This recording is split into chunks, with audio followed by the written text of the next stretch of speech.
तुलसी की मंजरी के ये उपाय आपकी किस्मत चमका देंगे। चलिए जानते हैं आज के इस वीडियो के माध्यम से। और दोस्तों, अपनी मनोकामना पूर्ति के लिए अपनी मनोकामना कमेंट बॉक्स में ज़रूर लिखें और साथ ही लिख दें, जय माँ लक्ष्मी, मेरे घर ज़रूर आना। सप्ताह भर में ही आपको अच्छे परिणाम मिलेंगे।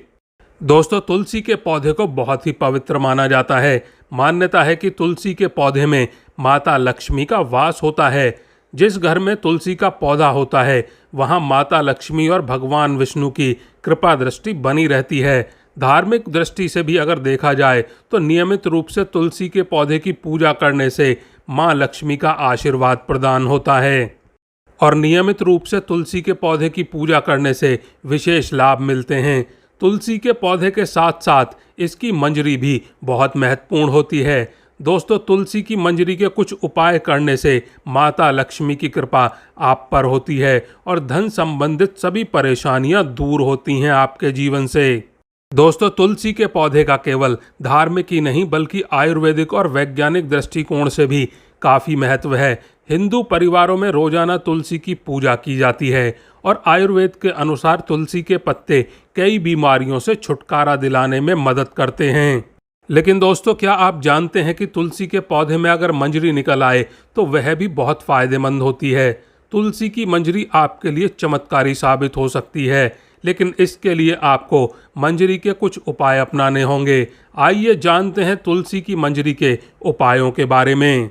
नंबर 1, तुलसी के पत्तों के साथ साथ इसकी मंजरी भी विशेष फलदायी होती है। मंजरी के उपाय से माता लक्ष्मी की कृपा पाई जाती है और भोलेनाथ को तुलसी अर्पित करना वर्जित माना जाता है, लेकिन इसकी मंजरी चढ़ाने से आर्थिक संकट दूर होता है। भगवान शिव को तुलसी की मंजरी चढ़ाने से धन लाभ होता है। नंबर 2, यदि आपको लग रहा है कि आपके घर में नकारात्मकता है और आए दिन कलेश होता रहता है, खर्चों से परेशान रहते हैं, तो इसके लिए आप इस उपाय को अपना सकते हैं। तुलसी की मंजरी को गंगा जल में मिलाकर घर की उत्तर दिशा में रख दें, फिर रोजाना इस जल का पूरे घर में छिड़काव करें। ऐसा करने से घर में आ रही नकारात्मकता दूर होती है और आर्थिक स्थिति में भी सुधार होता है। ध्यान रखें कि मंजरी के दाने गलती से भी पैरों के नीचे ना आ पाएं। नंबर 3, हर शुक्रवार के दिन माता लक्ष्मी को तुलसी की मंजरी अर्पित करने से माता लक्ष्मी प्रसन्न होती हैं। इस उपाय को करने से माता लक्ष्मी घर में हमेशा वास करती हैं और उनकी कृपा से धन की कमी दूर होती है। माता लक्ष्मी भक्तों की हर इच्छा पूरी करती हैं। नंबर 4, यदि आप धन प्राप्ति व धन लाभ की कामना रखते हैं तो तुलसी की मंजरी को एक लाल रंग के कपड़े में बांधें और फिर उस कपड़े को अपने घर की तिजोरी में रख दें। कहते हैं कि इससे घर में हमेशा माता लक्ष्मी की कृपा बनी रहती है और बरकत होती है और परिवार के सदस्य तरक्की करते हैं।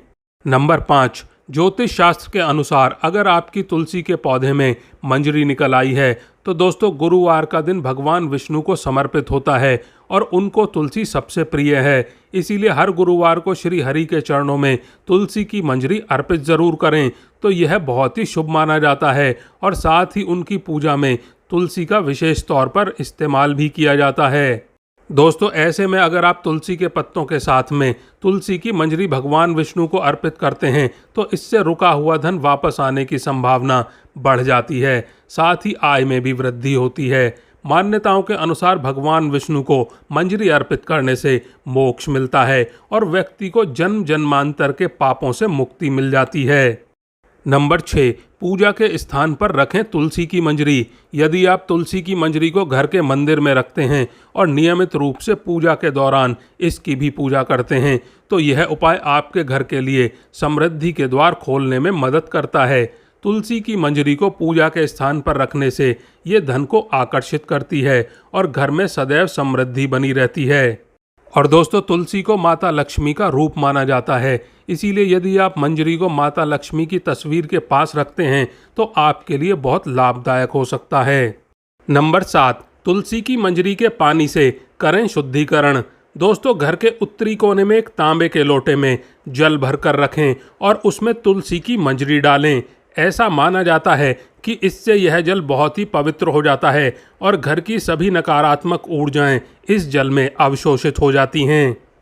दोस्तों, इस उपाय से आपके घर में सदैव समृद्धि बनी रहती है और सकारात्मकता का संचार होता है, जिससे आपकी मानसिक और आर्थिक स्थिति अच्छी बनी रहती है और सफलता प्राप्त होती है जीवन में आपको। नंबर 8, दोस्तों, शुक्रवार का दिन माता लक्ष्मी को समर्पित माना जाता है। इस दिन माता लक्ष्मी की मंजरी के साथ में विधि विधान से पूजा करनी चाहिए। ऐसा करने से माता लक्ष्मी प्रसन्न होकर अपनी कृपा जातक पर बरसाती हैं। साथ ही इससे धन लाभ होता है। तुलसी की मंजरी को एक लाल कपड़े में बांधकर अपनी तिजोरी या फिर धन रखने के स्थान पर रख दें। ऐसा करने से आपकी तिजोरी कभी भी खाली नहीं होगी। साथ ही सभी प्रकार की धन संबंधित समस्याओं से भी निजात मिलेगी। वहीं पर्स में मंजरी को रखा जाए तो इससे भी आर्थिक समस्याएं दूर होती हैं, लेकिन पर्स में मंजरी को खुला ना रखें, किसी कपड़े में या फिर कागज में बांध कर रखें। नंबर 9, शादी से जुड़ी समस्याएं। यदि किसी व्यक्ति की शादी में लगातार अड़चनें आ रही हैं या शादी के योग नहीं बन पा रहे हैं, तो उसे दूध में तुलसी की मंजरी डालकर शिवलिंग पर चढ़ानी चाहिए। इस उपाय से शादी के योग बनने लगते हैं। नंबर 10, दोस्तों, तुलसी के बीज मतलब कि मंजरी जुकाम को सही करने में भी मदद करते हैं। इसमें एंटीबायोटिक गुण होते हैं जो कि आपको मौसमी फ्लू से बचाते हैं। जुकाम होने पर आप इन मंजरियों को उबालकर और उनमें गुड़ व नींबू का रस मिलाकर एक चाय या फिर काढ़े की तरह ले सकते हैं। यह आपको मौसमी फ्लू और जुकाम आदि से बचाने में मदद करता है। नंबर 11, तुलसी की मंजरी मोटापा कम करने में भी मददगार साबित हो सकती है। दरअसल सुबह सुबह खाली पेट भीगी हुई तुलसी की मंजरी गर्म पानी के साथ सेवन करने से यह आपको वजन घटाने में तेजी से मदद कर सकती है। यह पेट में फाइबर की तरह काम करेगी और आपके मोशन को तेज करके मेटाबॉलिज्म सही करेगी, जिससे कि आपको वजन घटाने में तेजी से मदद मिलेगी।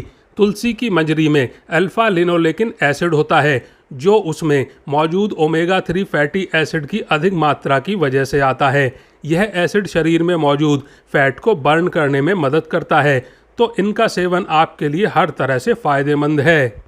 नंबर 12, दोस्तों, तुलसी की मंजरी को कूटकर और उसमें नीलगिरी का तेल मिलाकर सूंघने से साइनस की परेशानी में राहत मिलती है। साथ ही जिन लोगों को माइग्रेन और सर दर्द की परेशानी होती है, उनके लिए भी यह बहुत फायदेमंद है। तुलसी की मंजरी को आप सलाद, सूप या फिर स्नैक्स में डालकर भी खा सकते हैं। इसमें फाइबर अधिक मात्रा में होता है और इन्हें खाने से पेट काफ़ी देर तक भरा रहता है। इसकी वजह से लंबे समय तक भूख नहीं लगती और अच्छा महसूस करते हैं। नंबर 13, दोस्तों, तुलसी की मंजरी कब्ज को दूर करने में भी मददगार है। इसके लिए रात को तुलसी की मंजरी को भिगो कर रख दें और सुबह सुबह इसमें पानी मिलाकर और इसमें शहद डालकर पी लें। ये कब्ज से राहत दिलाने में मदद करेगी। साथ ही आप कब्ज से राहत पाने के लिए इसका डस्ट बनाकर और शहद मिलाकर भी ले सकते हैं। नंबर 14, तुलसी की मंजरी इम्यून बूस्टर भी है, जो कि एंटीबायोटिक और एंटीवायरस गुणों से भरपूर है। इसे सुबह शाम काढ़े और हर्बल टी की तरह पिएं। इसे बनाने के लिए मंजरी को गर्म पानी में उबाल लें। इसमें अदरक, लौंग, दालचीनी और काली मिर्च को कूट कर डालें। अब इसे उबलने दें और नींबू के कुछ बूंद डालकर इसे पिएं और जुकाम होने पर इसे कई बार पिएं, जो कि आपकी इम्यूनिटी को बूस्ट करेगा और आपके बाकी संक्रमण बीमारियों से बचाने में भी मदद करेगा। नंबर 15, तुलसी की मंजरी को आप तुलसी के पत्तों के साथ में मिलाकर तेल बना सकते हैं, जिसे आप बालों में लगाकर डैंड्रफ से बचाव कर सकते हैं। इसका एंटीबैक्टीरियल गुण आपके डैंड्रफ को कम करेगा और स्कैल्प इन्फेक्शन से बचाएगा। इसके अलावा आप इन मंजरियों को हल्दी, एलोवेरा में मिलाकर स्क्रब की तरह इस्तेमाल कर सकते हैं। तो दोस्तों, अपनी सेहत को सही रखने के लिए भी आप तुलसी की मंजरी का इस्तेमाल कर सकते हैं। नंबर 16, तुलसी से मंजरी तुरंत क्यों हटा देनी चाहिए। दोस्तों, पौराणिक कथा के अनुसार एक बार माता लक्ष्मी, माँ सरस्वती और माँ गंगा के बीच में किसी बात को लेकर बहस हो जाती है और यह बहस इतनी बढ़ जाती है कि एक दूसरे को श्राप दे देती हैं। गंगा माँ ने माता लक्ष्मी से कहा कि तुमने मुझे नदी का वेग बताया है, तो मैं तुम्हें श्राप देती हूँ कि तुम एक पौधा बन जाओ, जो वृंदा बनकर बाद में तुलसी का पौधा बनी। तभी वहाँ पर माता पार्वती आ जाती हैं और कहती हैं, आखिर आप लोग एक दूसरे से क्यों लड़ रहे हो। गंगा माता कहती हैं कि लक्ष्मी मेरे ऊपर हंसी है, इसीलिए मैंने श्राप दे दिया। इस बात पर माता पार्वती कहती हैं, आप लोगों ने गुस्से में एक दूसरे को श्राप तो दे दिया, लेकिन इस बात का अनुमान है कि श्राप के कारण कितना कष्ट झेलना पड़ता है। माँ पार्वती कहती हैं कि 84 लाख योनियों में से 20 लाख योनियाँ वृक्ष और पौधों की हैं। लक्ष्मी, तो आप बताएं कि एक बार पौधे के रूप में धरती में जाने के बाद आपको वृक्ष या पौधे के रूप में किस किस योनि पर रहना पड़ेगा। माता लक्ष्मी को अपनी भूल का पछतावा हुआ और उन्होंने माँ पार्वती से सहायता मांगी और कहा कि कुछ ऐसा हो सकता है कि 20 लाख योनियों में से एक बार में ही छूट जाऊं। ऐसे में माँ पार्वती ने कहा, इस श्राप का हल मेरे पास तो नहीं है, लेकिन इसका हल महादेव ही बता सकते हैं। महादेव ही हैं जो हर तरह की योनि से छुटकारा दिलवा सकते हैं। तब माँ पार्वती ने भोलेनाथ से कहा कि कोई ऐसा उपाय बताइए प्रभु कि माता लक्ष्मी तुलसी के बाद किसी अन्य योनि का दुख न भोगें। तब महादेव ने इस उपाय को बताया। कार्तिक माह में लक्ष्मी जी तुलसी के प्यारे रूप में प्रकट हुईं। कहा जाता है कि द्वादशी तिथि के दिन तुलसी के पौधे में लगी मंजरी को तोड़कर शालिग्राम को अर्पित कर दें। ऐसा करने से माता लक्ष्मी को पौधे की योनि से मुक्ति मिल जाती है और वह किसी अन्य पेड़ पौधे की योनि में नहीं जाती हैं और मोक्ष को प्राप्त कर लेती हैं। इसके साथ ही ऐसा करने से व्यक्ति को माता लक्ष्मी सुख समृद्धि धन संपदा ऐश्वर्य का आशीर्वाद देती हैं। तुलसी मंजरी को भगवान कृष्ण को भी चढ़ा सकते हैं। ऐसा करने से माता लक्ष्मी के साथ कृष्ण भगवान भी प्रसन्न होते हैं। दोस्तों, आज के लिए बस इतना ही। वीडियो को लाइक ज़रूर करें और कमेंट बॉक्स में जय माँ लक्ष्मी ज़रूर लिखें।